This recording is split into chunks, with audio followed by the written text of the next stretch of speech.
엄마의 마지막 유머.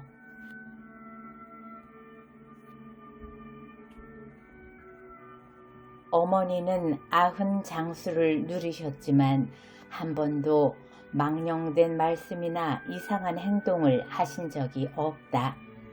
그러나 돌아가시기 10여 년 전 눈에서 미끄러지셔서 많이 다치신 적이 있다. 퇴퇴부가 크게 부서져서 2번의 대수술 끝에 겨우 걸으실 수 있게 되었지만 한쪽 다리가 짧아져서 심하게 절룩거리게 되었다. 어머니는 그걸 창피하게 여기셔서 거의 외출을 안 하시는 대신 집 안에서는 틈만 나면 방에서 마루로, 마루에서 마당으로 왔다 갔다 걸음 연습에 힘쓰셨기 때문에 의식이 있는 날까지 화장실 출입과 목욕은 혼자 하실 수 있었다. 의식을 놓고 혼수 상태에 빠진 건 4나흘밖에 안 됐는데 그동안에도 간간히 의식이 돌아와 눈을 뜨시면 눈앞에 얼굴을 들이대고 내가 누구냐고 묻는 문병객이나 식구들의 이름을 정확하게 알아맞히는 놀라운 정신력을 보여주셨다. 그런 어머니가 딱 한 번 이상한 말씀을 하신 적이 있다. 아마 돌아가시기 하루 전쯤이었을 것이다. 우린 솔직히 이제나 저제나 그분의 임종을 기다리고 있을 때였다.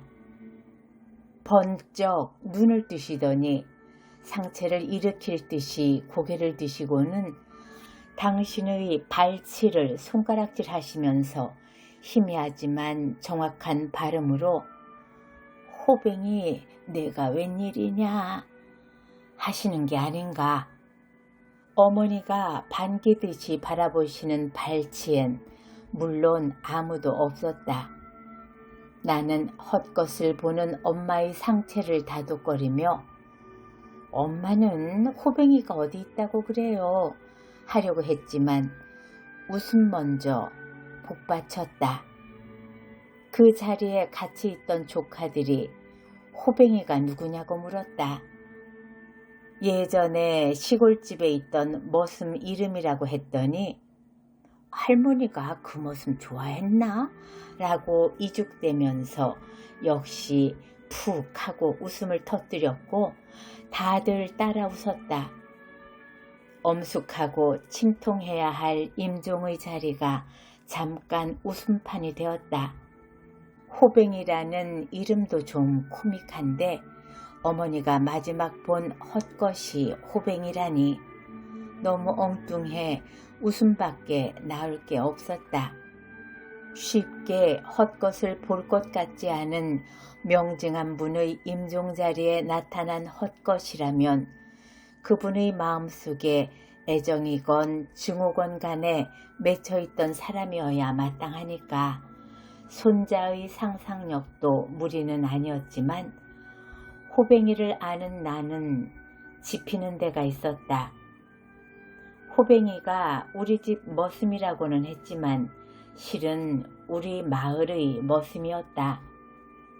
그는 22여 호밖에 안 되는 작은 우리 마을에서도 한참 떨어진 고개 및 외딴 집에서 늙은 어머니와 단 둘이 살았다.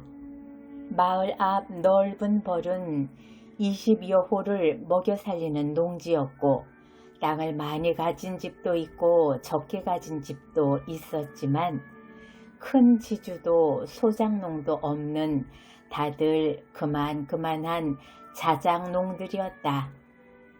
호뱅이네만 땅 한 떼기 없었기 때문에 기운이 센 호뱅이가 품을 팔아서 노무를 부양했다. 시골선 아무리 늙은이라도 쉴 새가 없는데 그 노인네만은 늘 장죽이나 물고 오락가락했다.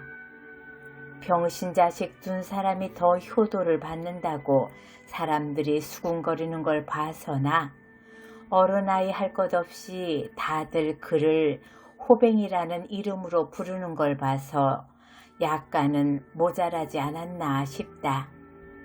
기운은 장사였다.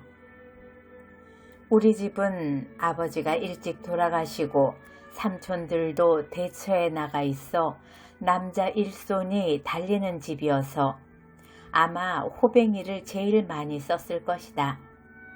나도 예사롭게 그를 호뱅이라고 부르다가 삼촌보다 더 나이 들어 뵈는 그를 이름으로 부르는 게 문득 미안해진 건 아마 서울서 학교를 다니게 된 후였을 것이다.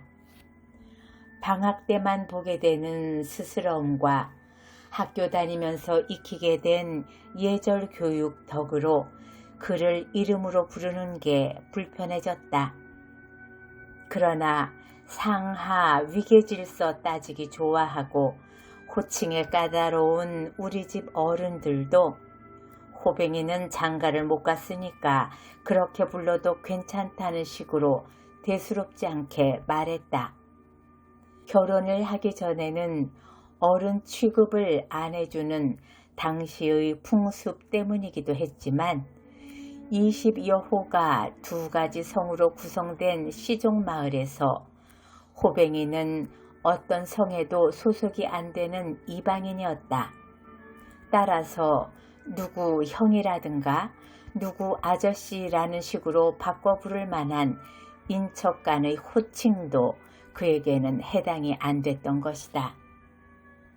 우리 집에서 호뱅이를 제일 요긴하게 쓸 적은 엄마하고 내가 시골집에서 방학을 보내고 서울로 돌아갈 때였다. 서울서 힘들게 사는 우리를 위해 할머니는 뭐든지 싸주고 싶어 했고 엄마도 될 수 있는 대로 많이 가져오고 싶어 했다. 쌀을 비롯한 올망졸망한 잡곡, 무, 배추, 감자, 옥수수 따위를 지게에 높다랗게 지고 앞서가는 호뱅이의 정강이는 구리 기둥처럼 단단했지만 얼굴 표정은 너무 착해서 모자라 보이는 건 사실이었다. 실제로 그의 노모가 마을 사람들에게 애걸복걸 중신을 부탁해서 장가도 몇 번 안 가본 건 아닌데 여자들이 하나같이 열흘을 못 살고 도망쳤다는 소문이고 보니 똑똑해 보일 리가 없었다. 한 번은 내일이 개학날이어서 오늘 안 돌아갈 수가 없는데 장대비가 계속되어 개성역까지 가는 도중에 있는 냇물다리가 떠내려간 적이 있었다. 다리만 떠내려간 게 아니라 냇물이 사나운 강물처럼 황토빛으로 소용돌이치고 있었다. 나는 겁에 질려 울먹울먹했다. 호뱅이는 걱정 말라고 나를 안심시키고는 짐을 먼저 강 건너에다 내려놓고 되돌아와 나를 지게 위에 앉혔다.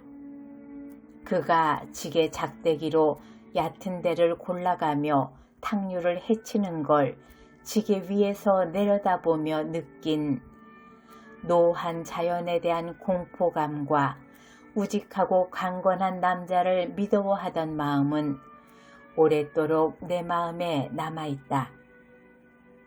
딸을 태운 지게의 뒤를 따라 호뱅이만 믿고 강을 건너던 엄마의 마음도 아마 그러했을 것이다.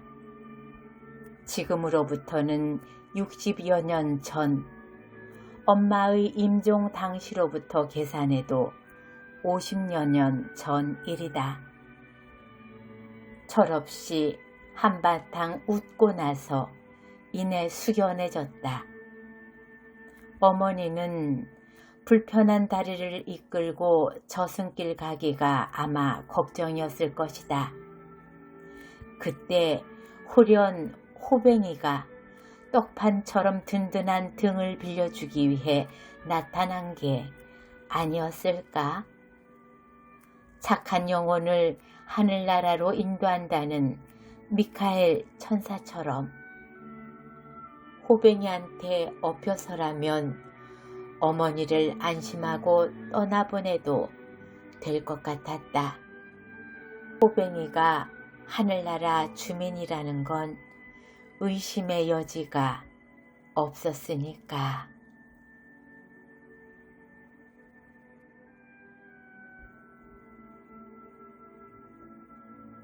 우리 엄마의 초상. 엄마의 말뚝이 불어로 번역된 걸 보니까 말뚝이 피켓으로 번역돼 있었다.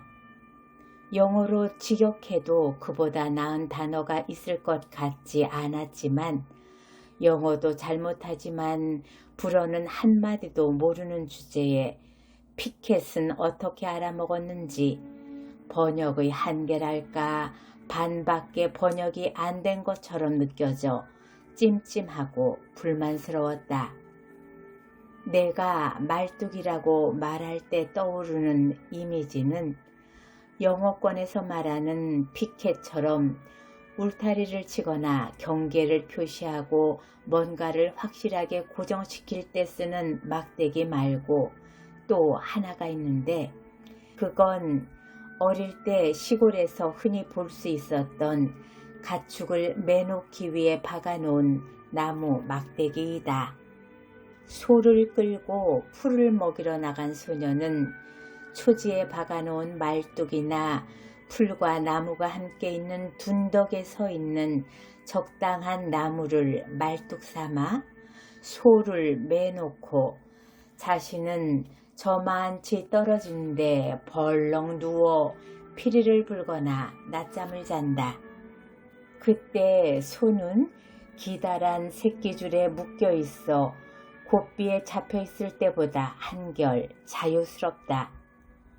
유유히 산책을 즐기면서도 새끼줄이 허용하는 원주 안의 풀을 먹을 수 있다. 소의 자유는 새끼줄의 길이만큼이다.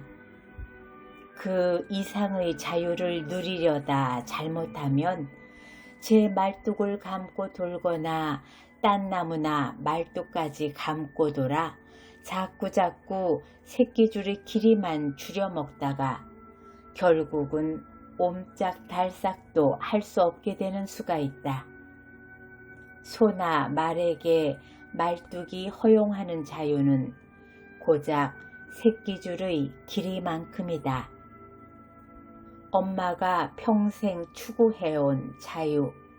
엄마 자신은 못 누렸지만 딸에게는 누리게 해주려고 했던 자유에 대해 생각할 때마다 그 환상과 현실이 말뚝과 새끼줄의 관계를 연상시킨다. 20세기도 아닌 19세기에 겨우겨우 사는 시골 선비집에 태어난 여식이 웬 자유식이나 꿈꿀 수 있었을까?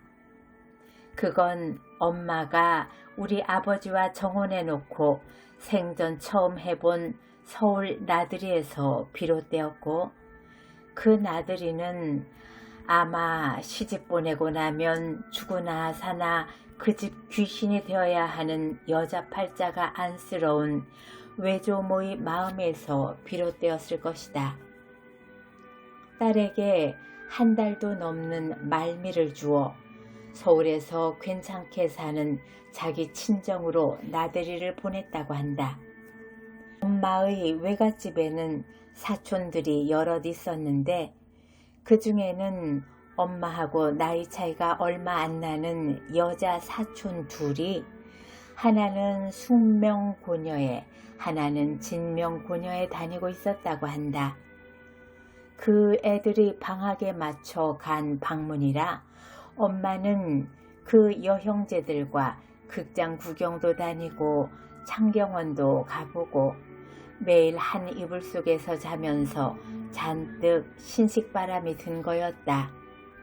무엇보다도 깡총한 통치마 교복을 입고 신식 교육을 받는 그들을 엄마가 얼마나 부러워했는지 나중에 엄마가 나에게 불어넣은 신여성의 본도 그들이 모델이었다.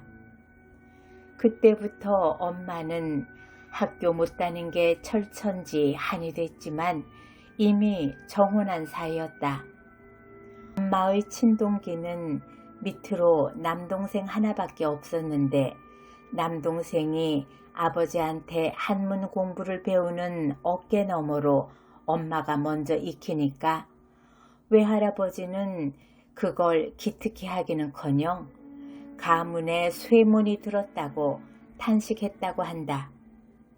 요새 말로 하면 집안에 망수가 들었다는 뜻이 될 듯 싶다.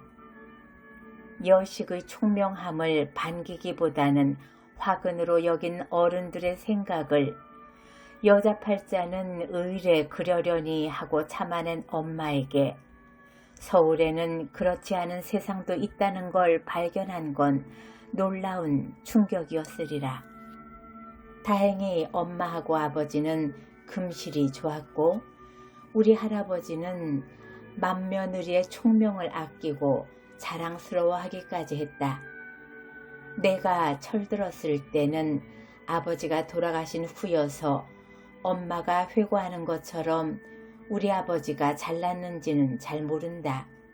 그러나 할머니 할아버지가 여러 며느리 중에서 우리 엄마를 편애한 것은 어린 마음에도 눈에 띄게 두드러졌다. 존중받는 엄마 덕으로 나도 사촌들보다 우대받고 응석 부리며 자랐다. 그러나 맹장염을 제때에 수술받지 못해 남편을 잃은 엄마는 자식들은 어떡하든지 대처해서 길러야겠다는 계획을 차곡차곡 세웠다. 엄마에게 혼인 전 서울 구경의 체험이 없었다면 감히 시부모와 전답이 보장해주는 안락한 맏며느리 자리를 박차고 나올 꿈도 못 꾸었을 것이다. 오빠는 장손이니까 그렇다 쳐도 할아버지가 꼭 슬하에 두고 싶어하는 손녀딸까지 끌어낼 수 있었다는 건 당시의 우리 집안 형편이나 당대의 법도 그 시골 마을의 풍습에 비추어서도 상상이 잘 안 되는 파격적인 일이었다. 60년대던가 하녀 또는 하녀, 화녀 따위 여자 돌림의 영화가 유행한 적이 있다. 그때 무슨 영화인지를 엄마하고 같이 보고 나서 엄마는 분녀였다고 엄마를 놀려먹은 적이 있다. 처녀적에 잠시 맛본 서울의 자유분방으로 치마폭을 부풀리며 양손에 새끼를 하나씩 끼고 출분을 감행한 엄마에게 바친 나의 좀 버르장머리 없는 헌사였다. 서울에서 우리는 형편없이 가난하게 살았다. 문 밖 빈촌의 새방에서 엄마가 바느질 품을 팔았다. 또한 우리 엄마는 학군 위반의 원조였다. 당시에는 초등학교도 시험 쳐야 들어갈 수 있는 때였는데 아무 학교나 가고 싶은 학교에 응시할 수 있는 게 아니라 지금의 학군에 해당하는 정해진 구역이 있었다. 우리는 형편없는 빈촌에 살면서 지금의 주민등록에 해당하는 기류계를 점잖은 중산층 동네에 사는 친척집으로 옮기고 그 동네 학교에 갔다. 엄마는 학교만 우리 동네 학교를 무시한 게 아니라 우리 동네 아이들하고 노는 것도 싫어했다. 너는 근지가 있는 집안 아이다. 그건 엄마가 나를 우리 동네 아이들과 구별짓고 엄마가 꿈꾸는 딸로 묶어두고 싶어 할 때마다 쓰는 엄마의 말버릇이었다. 나는 그 소리를 하도 들어서 엄마의 말뚝을 쓸 때도 그대로 써먹었는데 활자가 돼서 나왔을 때는 근거로 고쳐져 있었다. 알고 보니 근지란 말은 사전에도 없는 말이었다. 사전적인 해석을 떠나서 내가 느낀 어감으로는 근본이 있는 집안, 채통을 지킬 줄 아는 집안 정도가 맞을 것이다. 엄마는 당신이 진저리를 치면서 출분을 감행할 고장을 나에게는 마치 이상향처럼 설정해 놓고 거기다가 묶어두려고 했다. 근지가 있는 집안 아이라는 소리 다음으로 많이 들은 말로는 너는 장차 신여성이 돼야 한다는 거였다. 신여성이란 말은 내가 서울 왔을 때는 이미 진부한 말이 되어 있었지만 엄마에게는 못 이룬 꿈이었으니 영원히 신선한 말이었다. 너는 나와는 딴 세상에서 살아야 한다고 마치 딸에게 무한 자유를 줄 것처럼 굴면서도 확고한 당신의 가치관을 설정해 놓고 그 안을 못 벗어나도록 단속하던 엄마와의 모녀관계는 언젠가는 파국을 맞게 되어 있었다. 한국전쟁으로 몰락한 집안을 본체 만채 내가 연애하고 결혼하겠다는 남자가 중인 집안이라는 걸 안 엄마는 기절초풍할 듯이 놀라면서 극렬히 반대를 했다. 반상을 따지던 때가 지난 지도 오래되었지만 모든 가치관이 무너져 내린 그 난리를 겪고도 온전히 남아있다고 믿는 구석이 겨우 양반 족보였다니 나는 그거라도 남아있다고 믿고 싶어하는 엄마가 차라리 불쌍했다.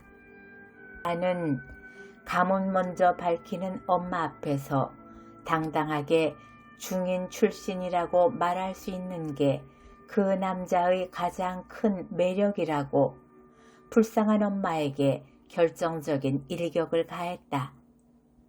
그렇게 나는 성공적으로 우리 엄마를 벗어났다.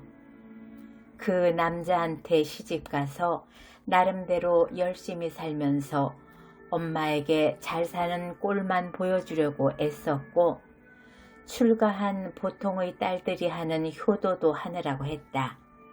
그래도 늘 엄마가 나에게 걸었던 과도한 기대는 나에게 부담이 되었다.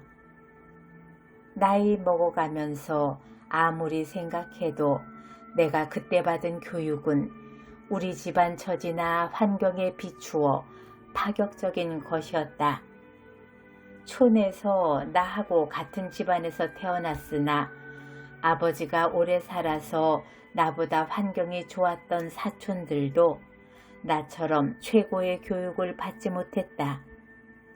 여자 사촌은 겨우 초등교육만 받았다.